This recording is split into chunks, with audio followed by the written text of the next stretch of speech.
Good morning, everyone.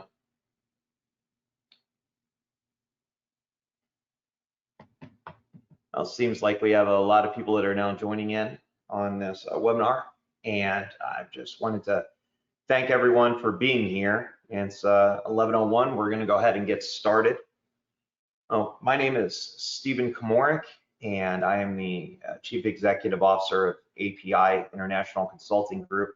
I'm also our Senior Special Investigator, and today I have the honor and privilege of telling you about Triage G2 and how it can be used for not only both law enforcement, military, but also federal and state agencies. Just wanted to go into a little background on me and who I am and who my company is.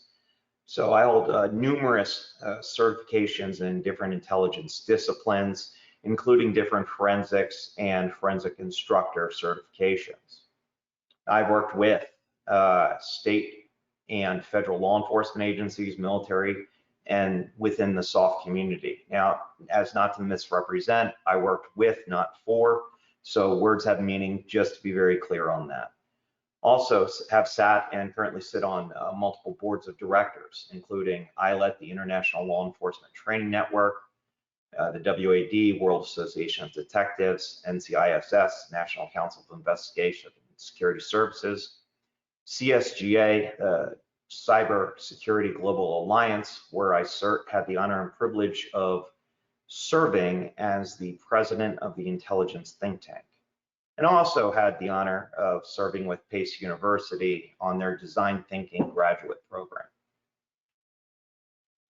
Now, let's get into why we're actually here. I'm very excited to start talking to you guys about G2 and what it can do for your agencies, both here and abroad, in multiple different environments, such as a steer environment, clandestine environments, or just for your regular law enforcement use here, whether you are a state or federal agency, and also the soft and military aspects of G2. And we're also going to be going into a lot of different facts and use cases with that. But I always say the best place to start is at the beginning. So when we look at this, we look at how ADF really got started with their triage, right? They came into that, the forensics tool, with different US government federal agencies starting in around 2006. Then they moved up, started really branching out into different universities, law enforcement agencies, including NYPD, and really started taking off in Europe. I believe it was the Nottingham Police Department, and in and around the 2010s and in 2011, they really got hooked in within the special forces community here within the United States Army, and became part of that kit for deployed uses. And it's really a game changer, and I'm very excited to be able to show you. And in and around 2013, ADF wins the US Homeland Security contract to build the first cyber field kit. Moving on from there, we go through, it's in the past 10 years, now up to 2023, where we're on. One of the greatest things that I love about this is from a intelligence collection standpoint, and we're going to go into that, is their now introduction of mobile forensic screen recording and screen capture, to where it then can be used above objection in a court, right? So why do we do what we do? Whether you're within the soft community, you're military, you're trying to gather intelligence on, figure out who the bad guys are. Whether you are operating in austere environments, whether it be clandestine or under different capacities, right? Intelligence drives operations. And whether you're working here as a official US government agency, that collection effort is paramount. And working with state law enforcement, federal law enforcement, being able to get it in a point that could be introduced into court above objection, that's key. And this is one of these great features, one of many that we're going to go into. And to talk about more of that, just who ADF is, some of their clients. They've gone from, like I said, the United States military, Homeland Security, worked with special forces, all the way through different corporations and different allied countries as well. Now, my intent during this webinar is to talk about the importance of digital forensics and investigations. The further we move into our technological designs and they get implemented into different agencies and different government forces, it is paramount that not only do we have the best tools, but we also talk about how they can be used and why we need them and the importance of that knowledge base. We also are going to talk about the acquisition of digital evidence. And here's where I go into my top 5 applications within the G2 and how they can be used. We're also going to talk about how every single person on every echelon can be doing forensic captures. So that's every agent, every case officer, an asset, an operator, or an investigator. Everyone can have the ease of use of using this program in the field and also back at the lab. We're also going to talk about how ADF is supporting counterterrorism and counterintelligence efforts. We're going to go into some case files where cases where I've specifically used ADF in to help uncovering human trafficking and sex crimes, as well as media exploitation and the additional features that ADF has to offer that could be of great benefit to your agency. Now, in order for us to talk about exactly what digital forensics is, we have to define it. Right? We talked earlier, words have meaning. So definition of digital forensics, there's a lot of different definitions out there, but I like to go to the source that's used when we bring this in, is the application of science to the identification, collection, examination, and analysis of data while preserving the integrity of the information and maintaining a strict chain of custody for the data. Now, what does all that mean? And why is it important? Well, there are certain steps and processes that have to take place that work within our systems in order to not only get the data, but to have it maintained, bring it into court above objection, or even to rule out, if you're more in an intelligence capacity, where this information comes from, how it is, supports your mission, and being able to go back to the very basics of that information. And for those of us who love designing link analysis to plot out different terrorist or criminal organizations, at that point, being able to maintain that integrity of the data and being able to use it to actually be able to show where this information came from is key. And that's one of the great things about ADF is it makes it very easy for us, so we can work smarter, not harder. Now, why, and we talked about why is all this important, right? We said before, intelligence drives operations. And that's just a common saying that we all know. And if you don't know it, it is really paramount. You know, bad tradecraft will cost you. There's been a number of times, both CONUS and OCONUS, so stateside and overseas, in where in different austere environments, bad tradecraft has interrupted operations. Now, whether that would be through digital collections, bad comm abilities, we want to mitigate those damages. And learning the proper way of doing field forensics is going to be paramount. And that's one of those things we're going to talk about here, which goes into one of my favorite quotes, is to be offensive. Now, to quote Jim Olson, one of my favorite quotes of his, it comes from his 10 Commandments that he put out with throughout the Central Intelligence Agency, CIA. was counterintelligence that is passive and defensive will fail. We cannot hunker down into defensive mode and wait for things to happen. I believe we are spending far too much money on fences, safes, alarms, and other purely defensive measures to protect our secrets. Now, how does that quote of "Be Offensive" by Jim Olson percolate over to what we're doing here? Well, one of the things that have always troubled me with collection efforts is the amount of time that it takes and the information that we're missing. And the collection is really only as good as the operator who's using it. And one of the things we're going to go over is how to really break that down Barney style. And we're going to keep it, KISS on here, right? And that goes into my top 5. Like we talked about, being able to solve your case faster. That's my number 1 issue with a lot of the forensic softwares that are out there. It's just the amount of time that it takes.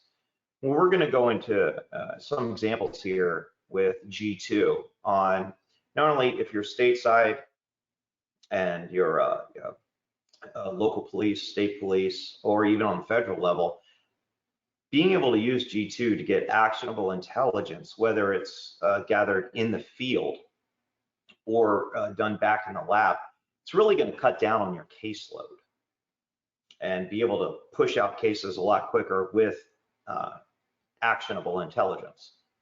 My number 2 favorite part of this is the forensic screenshots. For the longest time, and I have worked with a great number of legal firms and supporting and advising them throughout the United States. And I had a case in California where the opposing party was coming in and putting in screenshots. Now, these screenshots were entered into court above objection. The judge didn't know any better, but they were manipulated and they were false. And we were brought on and we were able to do a forensic analysis on the images itself and be able to show that the claims that the opposing side were making were in fact fraudulent. And there was a whole string of events. Needless to say, the legal firm won the case. So being able to do screenshots, and we're going to also talk about what that means from an intelligence collection standpoint as well, is paramount. My number 3 favorite feature of G2 is being able to choose how in depth we want to go. If you have a bunch of officers on the field, or agents go in and they find an assortment of laptops, assortment of hard drives, you can get a triage data on the individuals, on the subjects, right there on the scene very quickly when utilizing a key and a USB drive that you can plug in and be able to get that actionable information, that actionable intelligence in the field to be able to either have your team lead make those decisions that need to be made right there, or to be able to get an arrest right there on the scene now that you have probable cause. And it goes into my number 4, which is the stealth mode. Say you're out in the field, say you're working in a clandestine environment. So you have an informant that you don't know if they're actually being a double, or if they're not completely being truthful, right? Everybody lies. And those of us who have had informants in the past and still in the present, they're not always very truthful with us. One of those techniques that can be used, and we can go into, is if we have their phone, if we roll up on a scene or somebody brings us a phone, we can access that phone, access that computer through stealth mode, and it leaves little to no trace. I can't tell you how many times that I've looked at hard drives, PCs, Macs, Apples, Androids, and I find forensic traces on there. And I'm like, okay, very well. And so that just sends us down a different rabbit hole. But being able to gather actionable intelligence and leaving no trace on the device, that's just one of these, another great, amazing tools.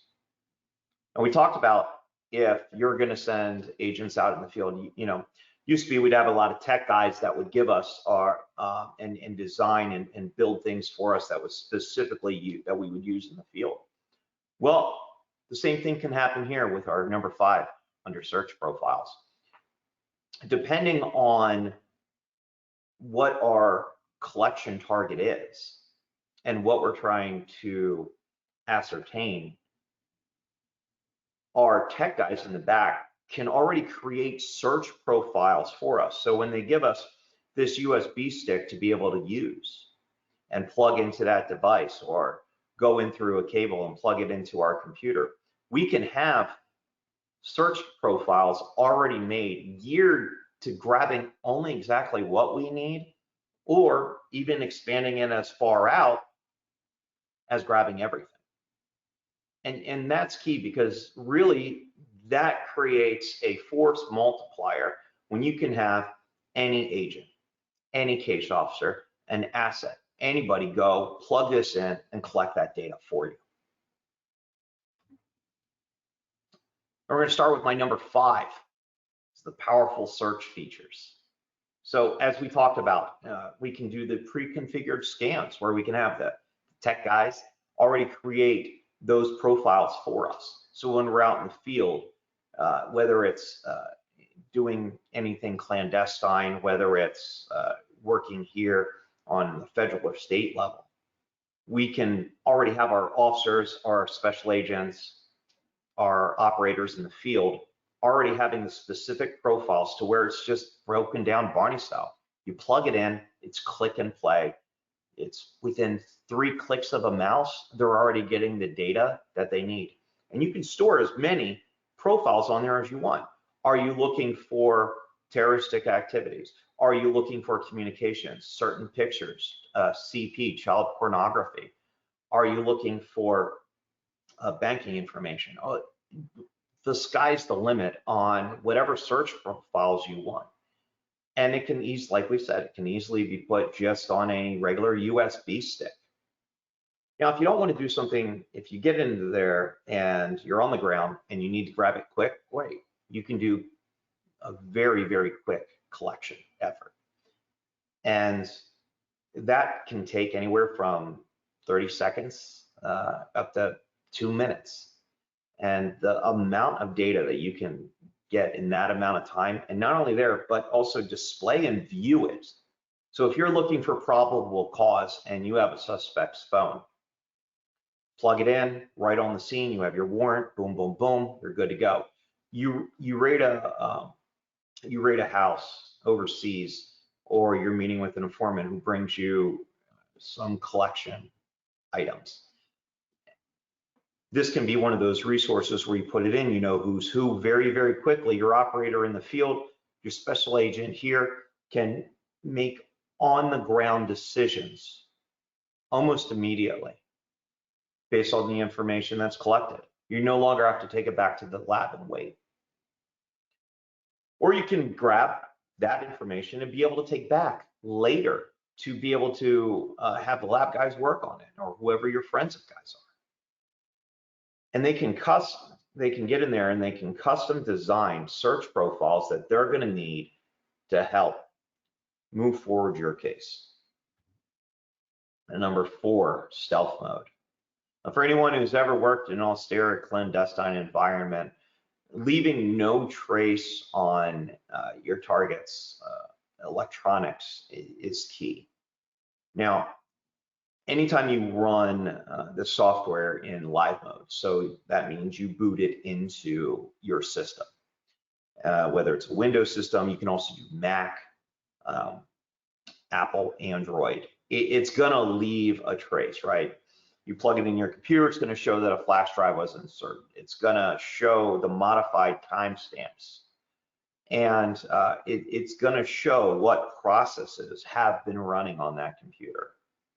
Well, when we turn on stealth mode, so as soon as we get the device going, we go into the options under the scan options, and there's just that little button. You can see it right there on your screen. It's highlighted, and it says run in safe mode. And you click save, and then you run it.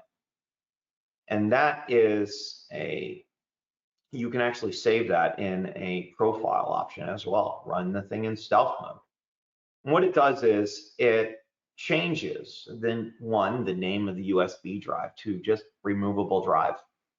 And the normal programs that are run on a Windows machine, right? So ADF.exe, scan.exe, different INI files that it accessed, they're renamed to use common Windows processes. So anyone who's looking at it, it's not going to pop a red flag to them.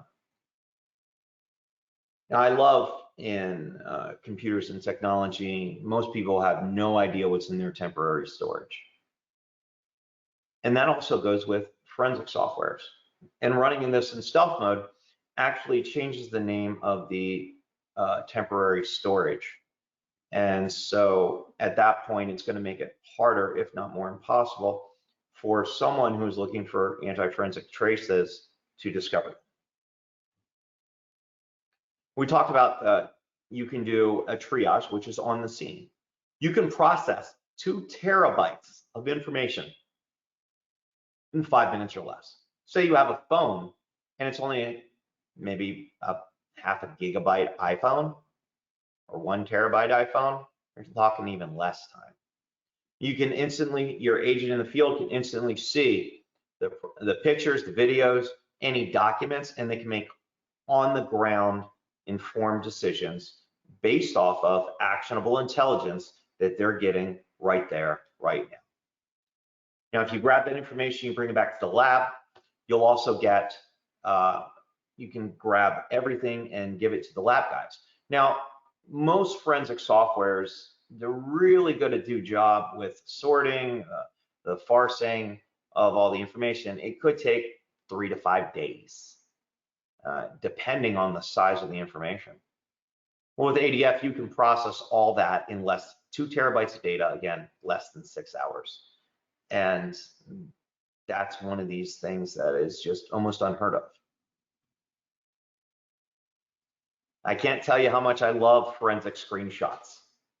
You plug in the phone and say you have a hidden folder on the computer, or correction, on the phone, or a secured folder. All right, so you're able to ascertain the password to access that secure folder, but guess what? You're still not going to be able to bring that data over into any forensic program. But with the forensic screenshots, your operator in the field can have that phone in their hand, be recording all of the screenshots at one time. Now, it can record it in video or it can record it in stills. Now, when you have, say, pictures, so say somebody's on a social media, you know it's going to get wiped, you need to record it. Or there's just, you have access to, say, their Google Mail that is, say, still signed in on their phone. Again, I'm not a lawyer, I don't give legal advice. Check with your legal team and your agency's SOPs for what you're allowed to do. Well, if you save it as a picture, say for instance, you save someone's Gmail account, which goes all the way down to as many emails as they have saved. That's a lot of information to give, but what if it's not on an app on their phone? You can't get it, right? It's just pulled off the server and you're thinking all this stuff's gonna go away and it could be their own private server. Well, if you save the pictures, if you have it up on the screen and you say save as a picture, it has a scroll function. And this is great for social media accounts as well. So when you save it as using the scroll function, it'll start at the top of the screen and scroll all the way down to the very last part of the screen as if you were scrolling it with your finger. And it'll save it in a TIFF file, a .tiff. Now, inside a TIFF file could be hundreds, if not thousands, of images. They're all the screen capture. Or you can save it in a video. I had one case recently to where we ran into, and we're going to get into this in the case files, a secure folder. And I was on the phone with some of the smartest guys I know in the forensics industry, guys a heck of a lot smarter than me, trying to capture the data forensically and bring it back to where it can be used in court above objection. And just couldn't be done. Couldn't be done in any forensic software. And luckily, we had ADF to where we can go in, still access the phone. A DA was okay with it. Boom, boom, boom. And got all the evidence right then and there. Now, going back to the number one need, right? In the corporate industry, we say time is money. In other environments, we say time, the time saves lives, right? Battles are won and lost in 2 minutes. When you're working in clandestine environments or you're working here in the United States, I know for a fact with the many law enforcement agencies we work with on a daily basis, the caseload just keeps growing and growing and growing. Being able to minimize the amount of time it takes to get that actionable intelligence that you need and to be able to solve that case is absolutely paramount. And that's one of the things that I absolutely love about ADF, and that's why it is my number one. You don't have to be a forensic expert in order to get the information. The time it takes to process it is unheard of. And when intelligence drives information, the amount of time that is reduced becomes then a force multiplier to get you to where you need to be. We talked a little bit about how it doesn't matter who you are, whether you're an agent, a case officer, asset operator, investigator. Everybody can do collection in the field now. You have your tech guys, your forensic guys a lot smarter in tech than a lot of us are, put together our profiles. And as you can see here on the screen, you can do almost any type of profile that you want, all the options. You can even do hashtags. And you can do keywords that you're looking for. And one of the great things about with ADF, it already comes with child exploitation search features as well. So you have your USB stick, you plug in an external hard drive, good to go, do your data collection. And it's all right there. Whether you're on the field, depending on what you're looking for in different types of cases. And once you make the search profile, you can push it out to as many USB sticks as you want to collect that data for your agency. And that is just an absolute force multiplier for any agency to turn everyone into a collection expert. How does ADF support counterterrorism and counterintelligence efforts? Well, this was a case that we had recently here to where we were talking about with having a secure folder on an Android phone. No way to grab that information. We're able to learn from a resource that we had, the passcode to be able to get into this secure folder. So we were able to get in. Well, inside this secure folder was the entire data set that we were looking for that put the one individual meetings in connections with the additional suspects that we believe that they were meeting with. They kept everything within their secure folder.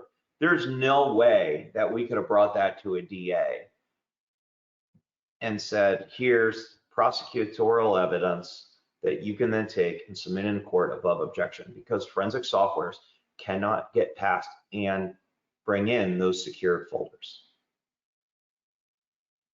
But with ADF, we were able to do that. Right on the scene, very quickly. Boom, boom, boom, able to get in the secure folder, take screenshots of all the secure data, the meetings, the times, and it's saved with an MD5 checksum. So you get those hashtags that are extremely relevant to bringing it in to be able to be prosecuted. Now I'm going to talk a little bit about how ADF was able to be used very, very quickly to uncover human trafficking and sex crimes. So we were brought in to do a TSCM. So basically a bug sweep, right? Technical surveillance countermeasures. In the process, we found a hidden camera. And the person who, the subject, was a foreign national. And we believe that they were bugging a certain household. So when we went in, we found this bug. It was just a 1080p motion sensing recorder that went online and transferred all the images and the recording online. One of the things that we didn't know what we were going to find, we were able to get this SD card. We plugged this SD card in, used ADF,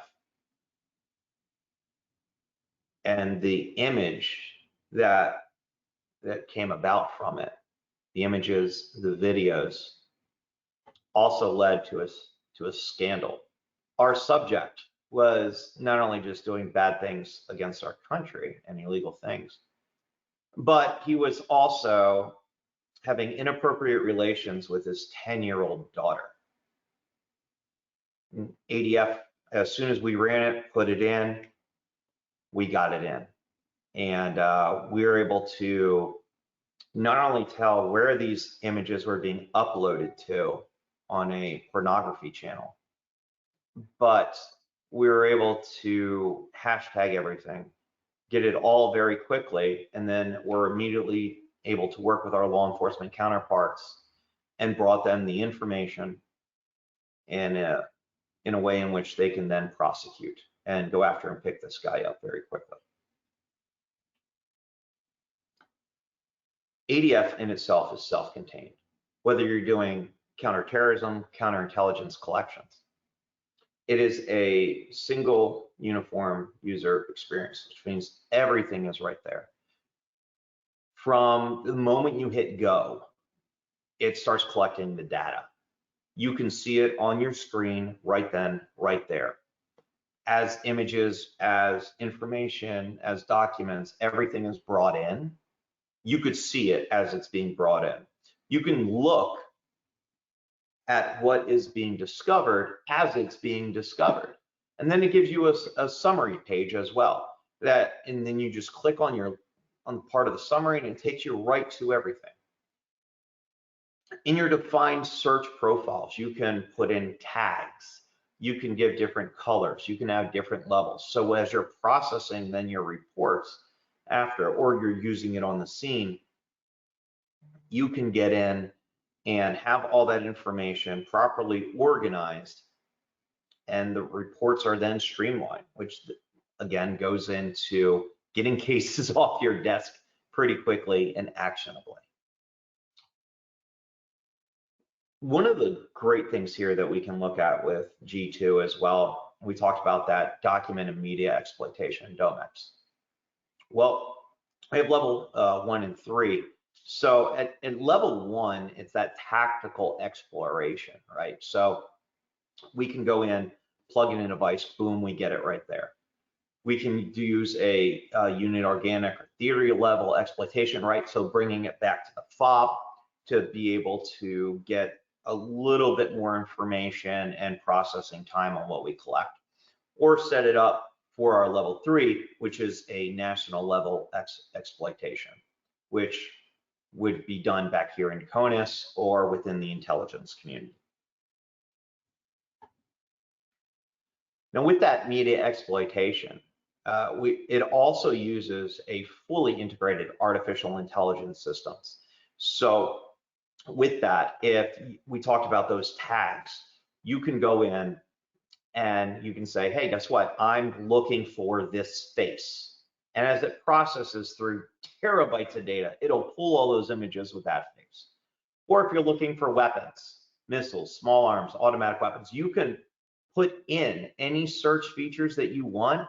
And as you're running it, it will come back and tell you and assign all those to a specific tag. Again, operates in stealth mode. The ability to create those search profiles, whatever the mission set of your agency, you can custom design search parameters to give to your field agents, to then also be able to use back in the lab. Plug it in. Everyone is now a collection expert. It's simple. You just put on a couple of clicks, and your field agents can then look at and use and see in real time what's being collected and be able to make actionable decisions based off of the actionable intelligence that they receive in real time. We also have a timeline view, so we can look at when a person first installed an application, when it was last accessed. We can see when they logged in, what type of users logged in, what are their accounts, what emails were associated, and really be able to put that in an orchestrated timeline.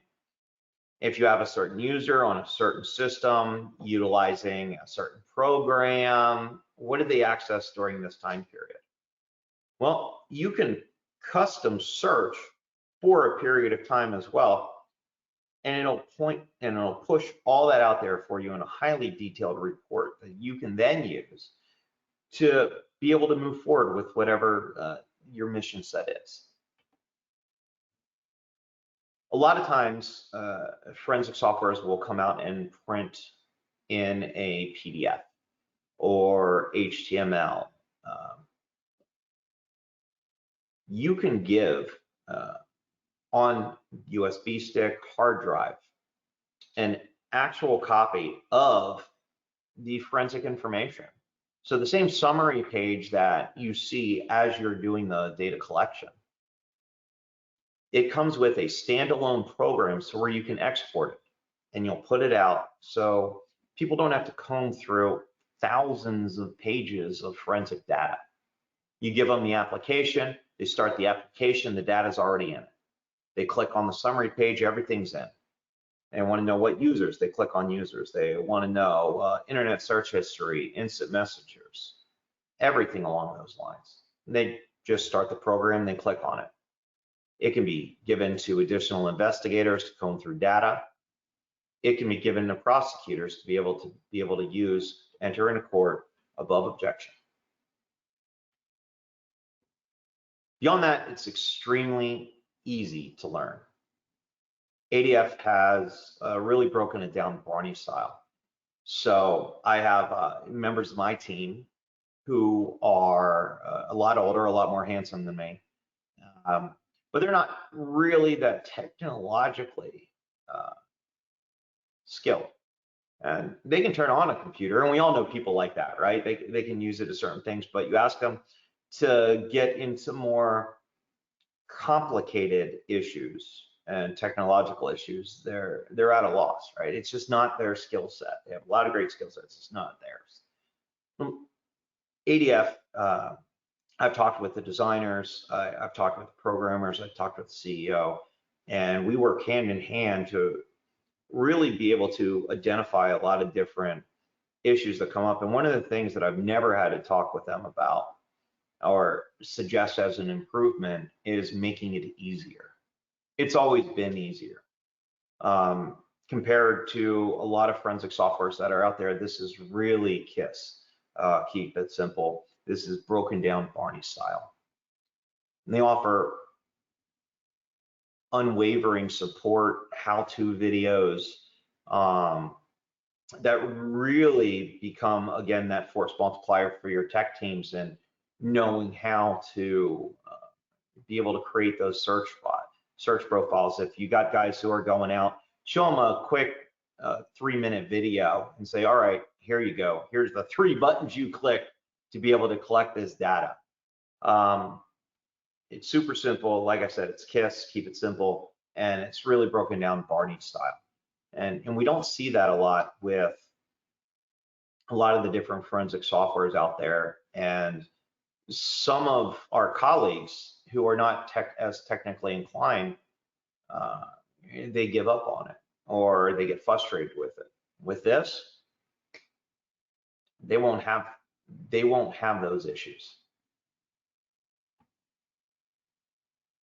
I wanted to thank everybody here as well for joining, and I wanted to open it up to some questions.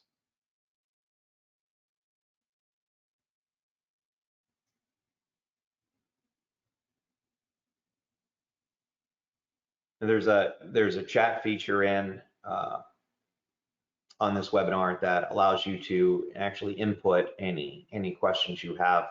I know we're all busy, and I know it's going on middle of the day, and it's almost lunchtime.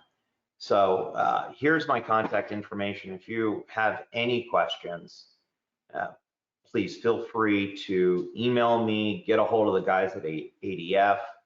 They do offer a free trial of the software, which is absolutely fantastic.